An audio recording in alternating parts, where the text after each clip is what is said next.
Hi, camera. This evening, something happened that I honestly never thought would this whole year. And that is, I don't have homework tonight. Well, I have 5 APs. I always have something I could be doing. But more specifically, I have nothing that's due tomorrow, or nothing that requires 2 nights to do, because I am caught up, and I have done everything that's due tomorrow already because I thought it was due sooner than it was. This is probably never going to happen again, and I have taken advantage of it by spending the evening reading webcomics. And in like an hour, I'm going to go to bed at a reasonable hour, because I haven't had a chance to do that in a while. And also, I'm going to make a writing prompt video. Remember when writing prompt videos were like a thing I made regularly, Writing Prompt Monday? And then I kind of gave up because I realized I couldn't reliably come up with a good idea every single week. And the whole point of it was to come up with actually good writing prompts, so there wasn't a point in cranking out generic ones because that would have defeated what it stood for. Yeah, well, I'm going to make one of those tonight because I have a writing prompt. And normally, when I have writing prompts that come to me, I put them in this folder. Literally, it's a folder. I'll fold it over. Labeled fantasy on one side and not fantasy on the other. And I just drop them on the floor trying to be cool and flip them over. I'll clean that up later. But I don't have time to write this one. Well, I mean, tonight I do, but I'd rather work on the novel I'm already trying to write and haven't touched in like 2 months than start a new one. So I'm going to share it with the internet, because I think it's a cool idea, but I think some other writers could do it better than I could.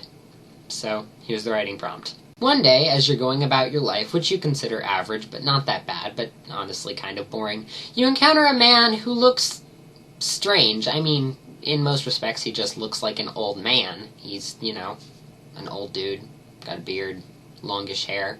But he wears this very weird coat.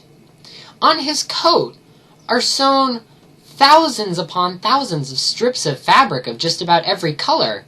And they were all sewn on seemingly by hand because the stitching is very inconsistent in its quality. And you know what? You're bored, so you talk to him. You say, "Hey, old man, how are you?"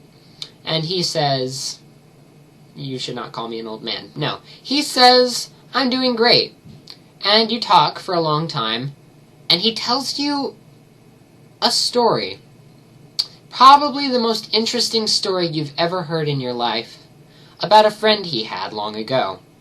And he tells you this story, and when he's done, you're just amazed and you want to meet him again. And he just goes, "Nah, we're not going to meet again." And you go, "Okay." And he goes, "But you can have my coat." Again, this is the coat that's covered in thousands of strips of fabric sewn on by hand.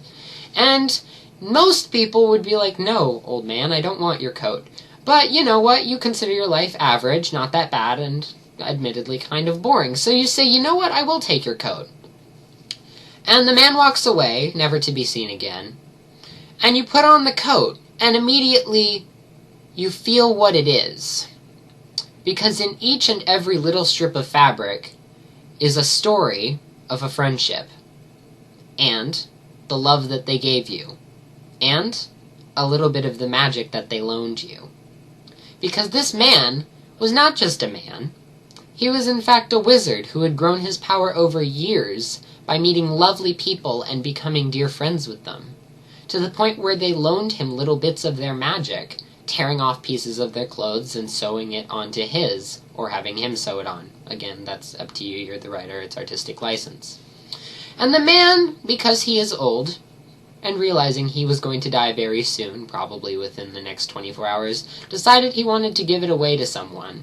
And you seemed like an ideal candidate because you were interested in his stories, and frankly, curiosity and a sense of interest is what makes it more interesting to be magical.